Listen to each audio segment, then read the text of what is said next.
مساء الخير على حضراتكم. النهاردة إن شاء الله باقول لكم على وصفة حلوة جدًا من مطبخنا المصري.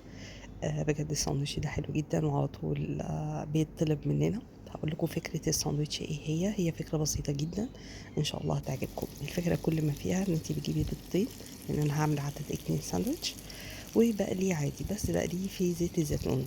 طبعًا حُطّي التحابيش اللي أنتِ حاباها. أنا حاطة هنا واحدة طماطماية، وحاطة كمان شريحة من الفلفل، وبصراحة حاطة كمان الصوص اللي إحنا كنا عاملينه قبل كده، اللي هو بتاع الفلفل المدخن.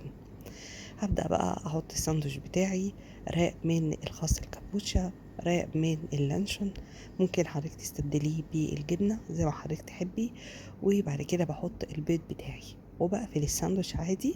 ما باحطش أي توابل تانية، لإن already الصوص اللي أنا كنت عاملاه في الأول متبل. لو حضرتِك حابة تعرفي الصوص ده أنا عاملاه إزاي، هاسيب لحضرتِك اللينك تحت في الcaption، وحضرتِك ممكن تدخلي عليه وتشوفيه. بجد الأكل حلو جدًا للناس اللي بتحب الحاجات الحرشة.